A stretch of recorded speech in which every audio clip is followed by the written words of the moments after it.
So trading high impact news events and just news events in general within the Forex market can be extremely tricky and very dangerous because you could blow your accounts because of slippage and many other factors that come in to trading the news. But in this video, I'm hoping to teach you guys and give you guys tips on how you can trade the news a bit more safely and what to expect when certain news events come out and what they do to the markets.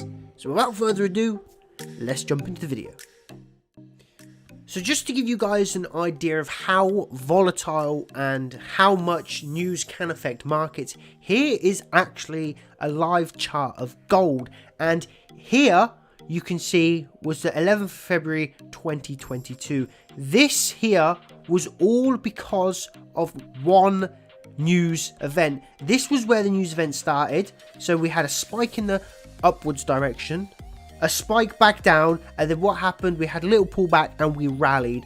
All of this move here was literally because of one news event. So if you can see and understand how volatile one news event could be, you can imagine how much that has an effect when it comes to interest rates, so on and so forth. So first of all, we actually need to get the news itself. So where can we find all the news in one spot? So for this, I actually use something called Forex Factory. If you literally just put in Forex Factory economic calendar, search that up, and then it comes up here and it says calendar Forex Factory, and it shows you all of the news events that is going to be taking place in any given day. So currently it is the 15th of February. So this is all the news events that are going to be happening on the 15th of February. Now, it has to be said that not all news events affect the market, and certain news events affect the market differently. So if we take the red docket here, a red docket means it's a high impact news event, where we have the yellow docket, and this essentially means it's not as a high of an impact of news. So if we look at monetary policy meetings, this is a high impact news event. If we just look at average earnings, this isn't as much. But these can also give clues to inflation, which is very important, but it's something we'll get onto later on in the videos and in the near future. So what I do is I go to the top right here and I'll click filter. And this one's bank holidays. So if it's in a grey docket, it's just a bank holiday for a certain currency. So say maybe the 4th of July for the USA, it would come up saying it's a bank holiday for the USA, or maybe Thanksgiving. You get the idea. But for this, what we're going to do is we're going to unclick that because we're not really too concerned about bank holidays.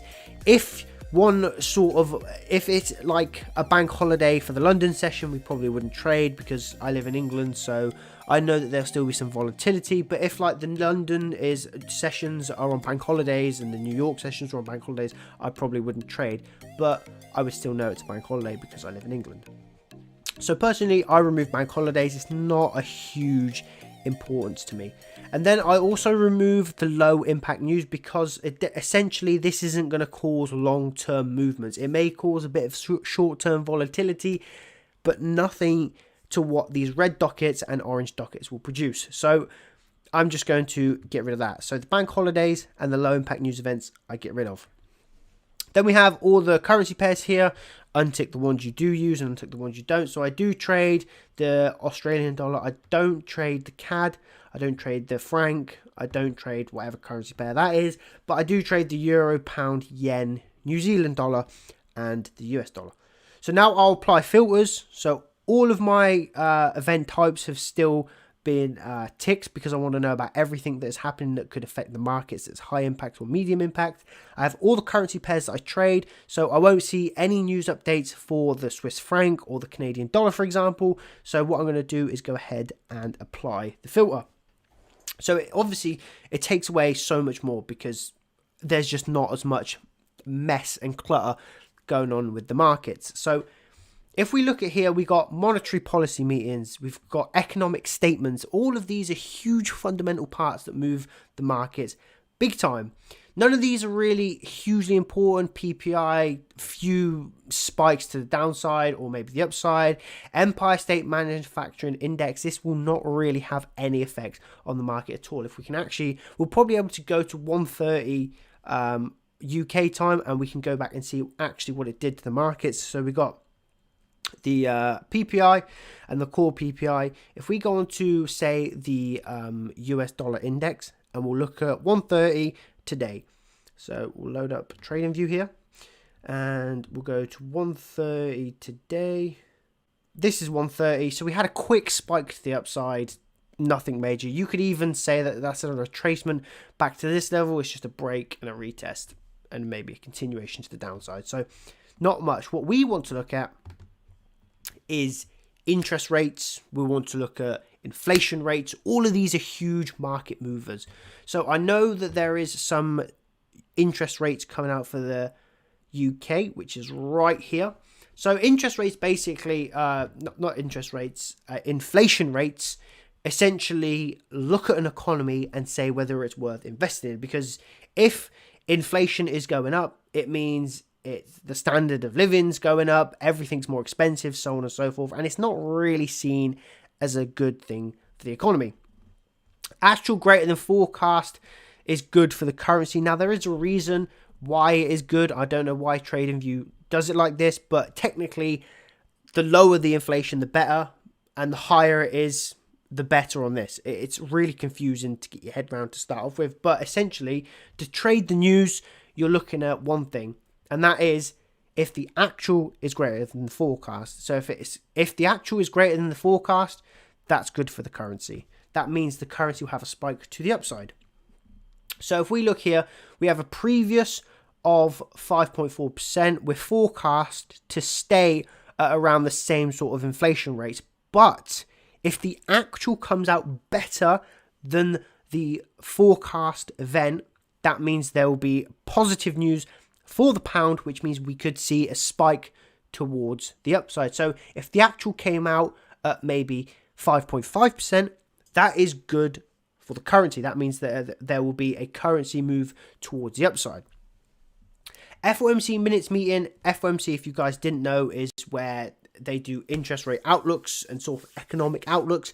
The minutes meeting isn't as important as the meeting that takes place every couple of months, I believe, but it's still nevertheless something not worth trading because it can just cause random spikes. And if I go on to GBP USD, there was actually an FOMC meeting not long ago, and it did cause a lot of volatility. And I actually think it was this here on the 4th of February.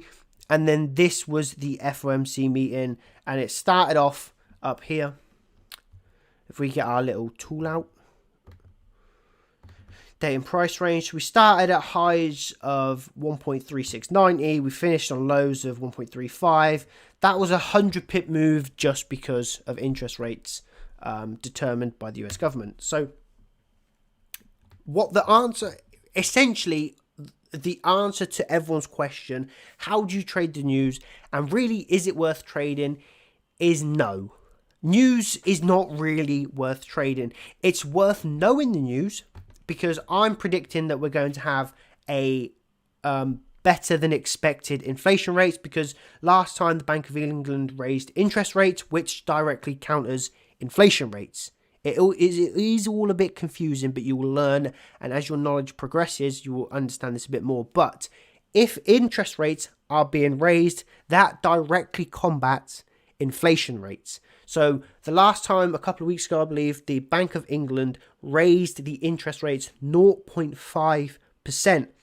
This will directly combat the inflation rates. So I believe that there is going to be some positive news on Wednesday for the pound. Unfortunately, we don't actually know, and we'll have to wait, because once again, all of this is an educated guess, and unfortunately, we don't know the answer to that until we get the numbers released by the Bank of England and by the government themselves about the interest rates and about the inflation rates.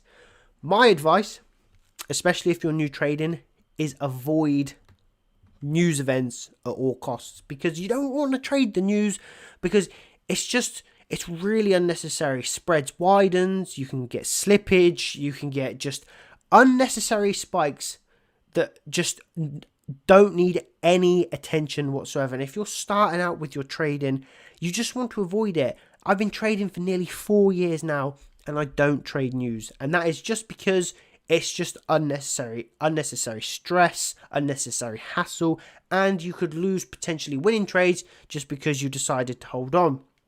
For example, if you were in a buy position, say down here with GBP USD, you got in here, so you got the break above, you had a good risk to reward, you had your stops here, you had your take profit at this next zone here along with this zone, right? So you've got a 1 to 3 risk to reward, right? But this is where the news event for the FOMC meeting came out. So what might you do? Okay, so you might hold on to this. You might think, right, let's take a gamble and let's hope that this news event causes the pound to gain strength and the dollar to weaken. Because you don't know what's going to happen and you may be taking an educated guess, if you're wrong, you've lost a 3% gain.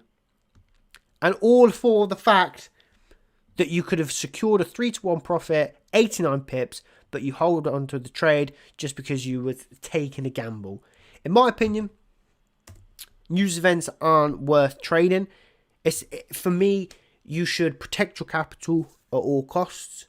And by trading news events, you don't really protect your capital.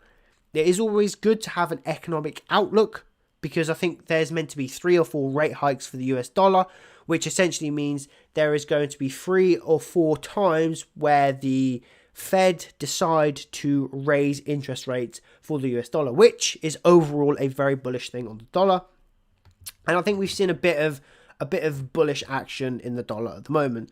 Is this going to go higher? We'll have to wait and see. Is it going to go lower? We'll have to wait and see. But with the rate hikes coming in, I believe there is a rate hike coming in March, which is very good for the US dollar. But until then, we'll have to wait and see what happens. Bullish on the dollar. You could say maybe you're also bullish on the pound, which is why it's consolidating, because they've also raised interest rates. You need an economic outlook because it can help you determine what to do more longer term. But trading the news, in my opinion, as a beginner, you should be avoiding at all costs. Let me know what you guys think down in the comment section below. If you guys are new, make sure you subscribe to the channel, giving this video a thumbs up, all of that good stuff. But thank you all so much for watching. This is Luke, and I'm signing out. Peace.